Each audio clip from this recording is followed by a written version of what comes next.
Bismillahirrahmanirrahim. Assalamualaikum warahmatullahi wabarakatuh. Innallaha wa malaikatahu yusholluna 'alan nabi ya ayyuhalladzina amanu shallu 'alaihi wa sallimu taslima. Allahumma shalli ala sayyidina Muhammad wa ala ali sayyidina Muhammad.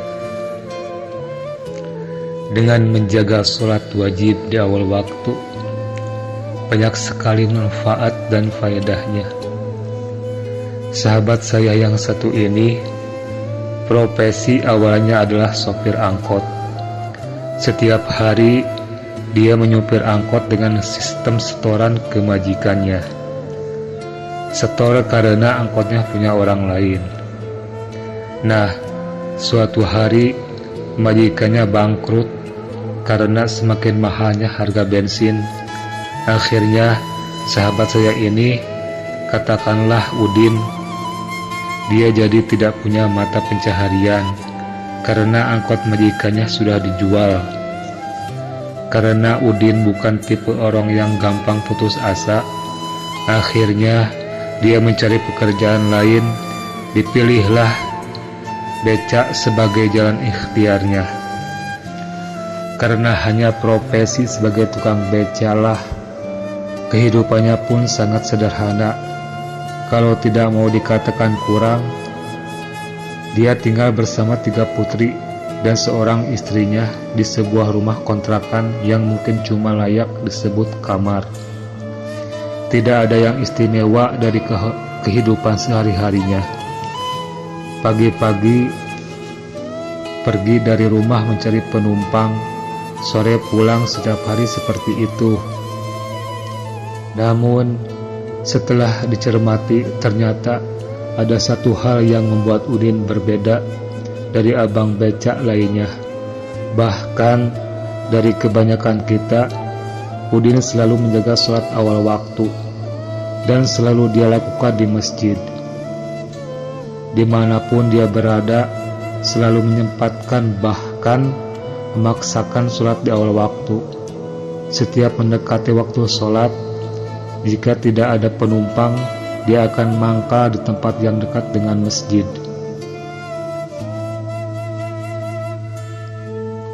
Pokoknya dia tidak pernah ketinggalan sholat wajib awal waktu, bahkan selalu berjamaah di masjid. Dan ternyata itu sudah berlangsung lebih dari 2 tahun. Ternyata istri dan ketiga putrinya pun begitu. Mereka selalu sholat di awal waktu meskipun berada di rumah.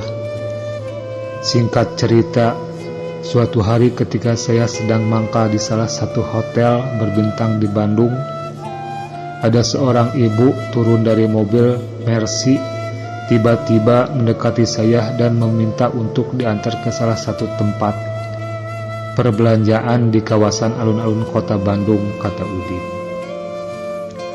Ketika ibu itu bilang minta diantar memakai becak, saya malah balik nanya, "Nggak salah bu, naik becak?" kata Udin. "Enggak bang, jalanan macet, biar mobil disimpan di hotel aja. Sekalian sopir saya istirahat," jawab si ibu. Maka diantarlah ibu tadi ke pusat perbelanjaan yang dia minta. Saya pun mengayuh becak masih dalam keadaan kaget. Ketika mendekati alun-alun Bandung, terdengarlah suara azan zuhur di Masjid Raya Bandung, Jawa Barat. Saya langsung belokkan becak ke pelataran parkir masjid. Ibu itu pun terheran dengan apa yang saya lakukan, kata Udin. "Bang, kok berhenti di sini?" kata si ibu. "Iya bu, udah azan. Allah udah memanggil kita buat sholat. Saya mau sholat dulu." "Ibu turun di sini aja, tokonya udah deket kok. Di belakang masjid ini. Biarin bu, gak usah bayar." "Tanggung bang, Lagian saya takut nyasar, kata si ibu. Kalau ibu mau saya antar, saya sholat dulu ya bu. Setelah selesai sholat, Udin pun kembali menuju ke becaknya. Ternyata si ibu itu dan asistennya masih nunggu di becak. Diantarlah si ibu tadi ke pusat perbelanjaan di belakang Masjid Raya Bandung, Jawa Barat.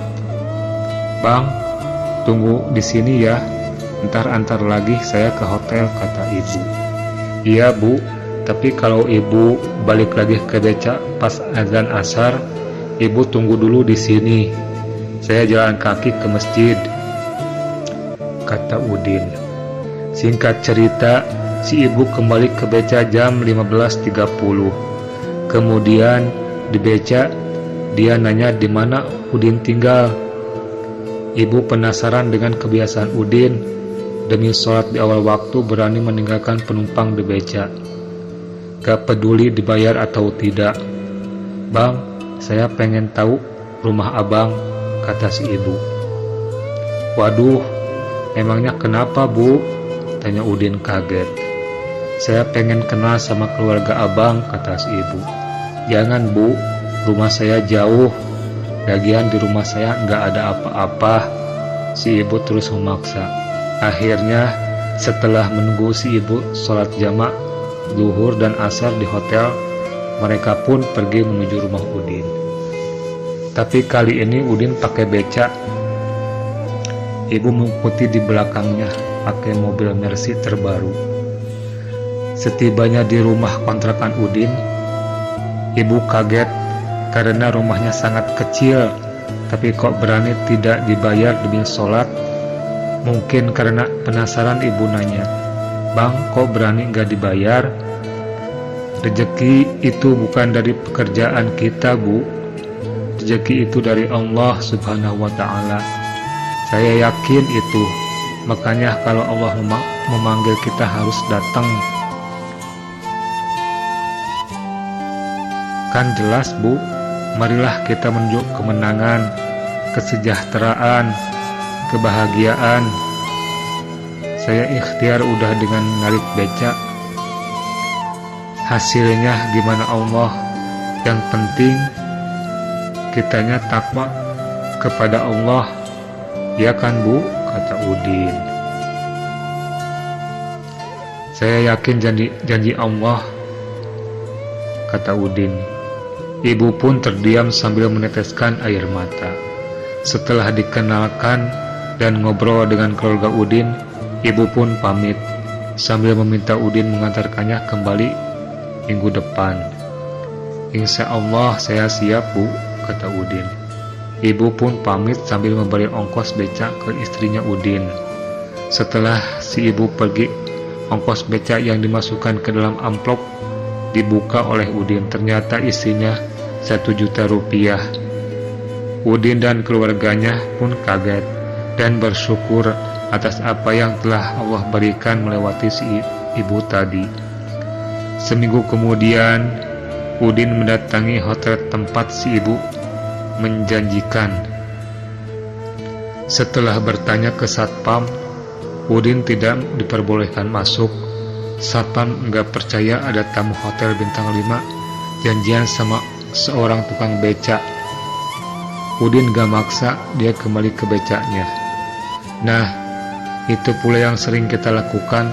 Seringkali kita melihat orang dari penampilannya, padahal Allah tidak melihat pangkat, jabatan, pekerjaan, harta, warna kulit. Allah hanya melihat ketakwaan kita. Karena penasaran, Udin gak masuk-masuk ke lobi hotel. Akhirnya si ibu keluar dan melihat Udin sedang tertidur di becak. Bang, kenapa gak masuk?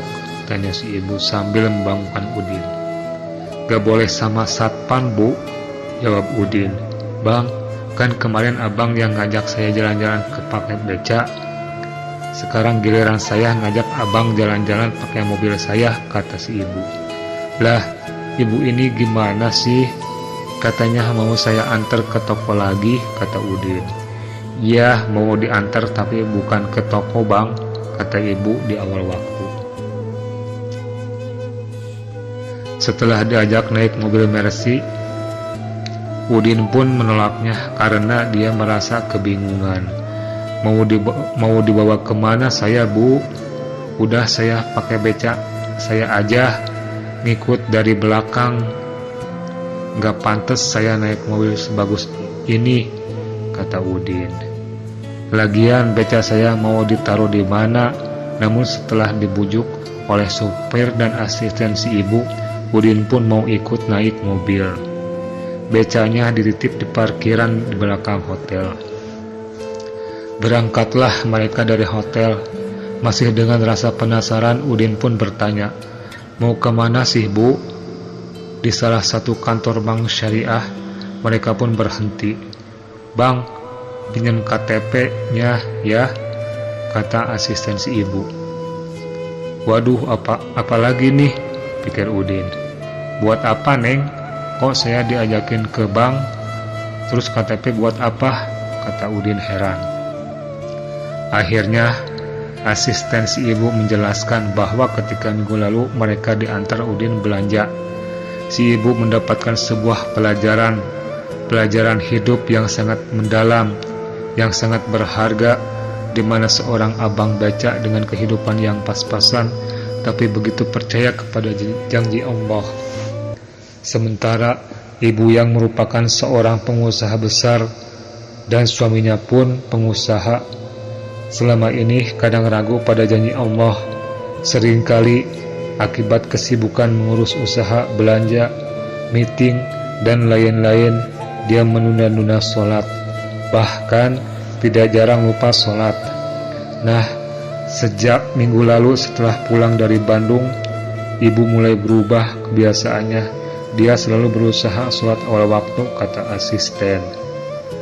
Saat pulang ke Jakarta, suaminya pun heran dengan perubahan si ibu.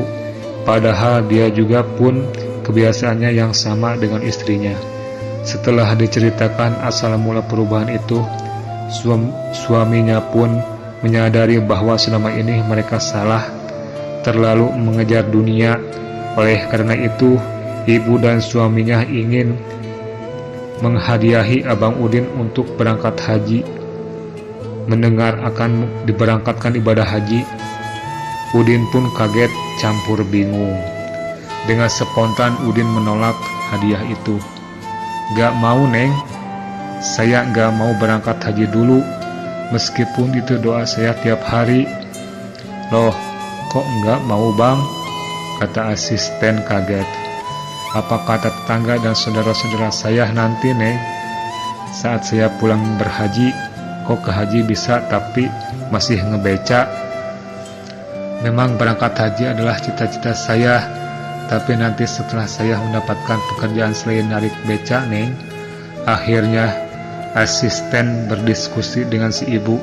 Sambil menunggu mereka diskusi, Udin pun tidak henti-hentinya bertanya pada Allah, ya Allah, pertanda apakah ini? Kata Udin dalam hati.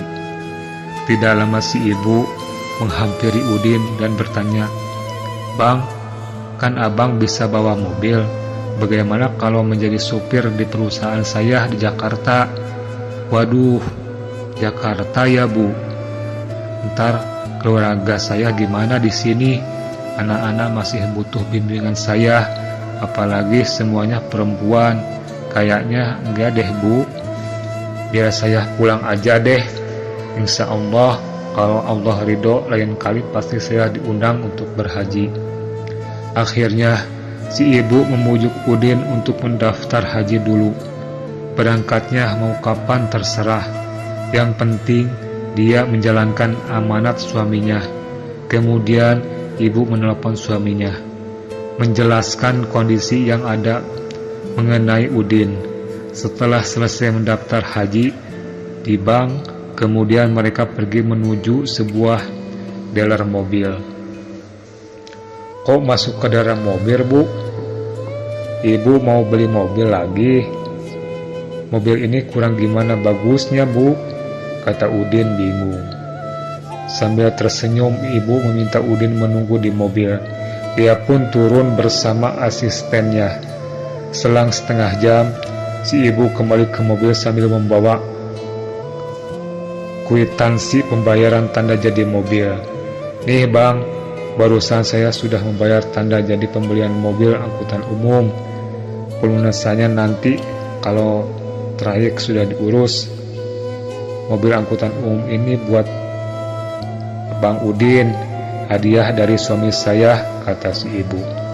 Jadi sambil menunggu keberangkatan abang naik haji tahun depan, abang bisa menabung dengan usaha dari mobil angkutan milik sendiri. Sambil meneteskan air mata, tidak henti-hentinya Udin mengucap syukur kepada Allah Subhanahu wa Ta'ala. Ini bukan dari saya dan suami saya, ini dari Allah Subhanahu wa Ta'ala melalui perantaraan saya, kata si ibu. Hadiah karena abang selalu menjaga sholat di awal waktu, dan itu menjadi pelajaran yang sangat berharga bagi saya dan suami. Mudah-mudahan kita semua bisa istiqomah menjaga sholat awal waktu, ya bang, kata ibu. Akhirnya mereka pun kembali ke hotel, namun sebelumnya hampir di masjid untuk sholat zuhur berjamaah. Setelah sholat zuhur kemudian makan siang, mereka pun berpisah. Udin pulang ke rumah dengan becaknya, ibu langsung pergi ke Jakarta ke rumahnya. Setelah itu, kehidupan Udin semakin membaik. Dia sudah memiliki rumah sendiri, walaupun nyicil. Yang tadinya dia seorang supir angkot dan abang beca, sekarang dia jadi pemilik angkot dan sudah berhaji. Alhamdulillahirabbil alamin. Sampai saat ini Udin masih terus menjaga sholat awal waktu, malah semakin yakin dengan janji Allah Subhanahu wa Ta'ala. Cerita ini merupakan kisah nyata, meskipun ada beberapa penambahan dan pengurangan dalam penuturannya. Semoga bisa menjadi inspirasi bagi kita semuanya dan menjadikan kita semakin yakin dengan janji Allah Subhanahu wa Ta'ala. Cukup sekian dan terima kasih, mudah-mudahan bermanfaat. Wassalamualaikum warahmatullahi wabarakatuh.